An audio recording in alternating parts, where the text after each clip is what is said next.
Саламатсыңарбы балдар? Анда эмесе жаңы окуу жылына карата башталган биринчи сабагыбызды ачык деп жарыялайбыз.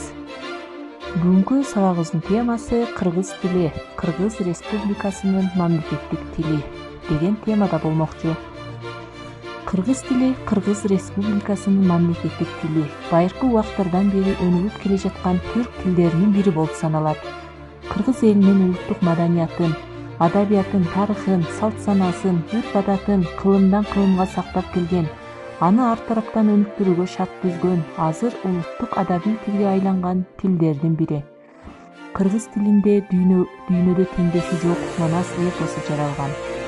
1989 жылдын 23 сентябрында Кыргыз Республикасынын Жогорку Кеңешинин 10-сессиясында Кыргыз Республикасынын мамлекеттик тили жөнүндө мыйзам кабыл алынган. Кыргыз тили азыр көптөгөн уюмдарда, мекемелерде, иш кагаздарын жазууда, өз ара пикир алышууда, ар кандай кеңешмелерде, сессияларда, конференцияда кеңири колдонулат.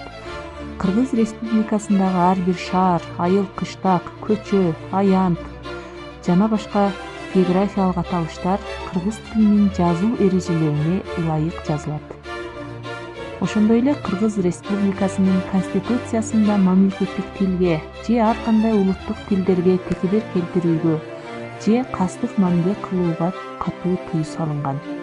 Анда кыргыз тили Кыргыз Республикасында жашаган бөлөк элдердин улуттук тилдеринин эркин өнүгүшүнө кам көрөрү жана аларга кысым көрсөтпөстүгү белгиленген. Демек, бул мыйзам кыргыз тили кыргыз элинин мамлекеттик тили, улуттук маданиятынын эң жогорку формасы катары өнүгүшүн камсыз кылат. Кыргыз Республикасында 2014-2020 жылдары мамлекеттик тилди өнүктүрүүнүн жана тил саясатын өркүндөтүүнүн улуттук программасында мамлекеттик тилдин бириктирүүчү ролун күчөтүү жана көп тилдүүлүктү өнүктүрүү Кыргызстандын элинин биримдигинин негизги фактору болору айтылган. Анда эмесе балдар, Кыргыз Республикасынын мамлекеттик тил кимине көңүлүбүздү буруп, чогуу ийгиликке дайыбыз.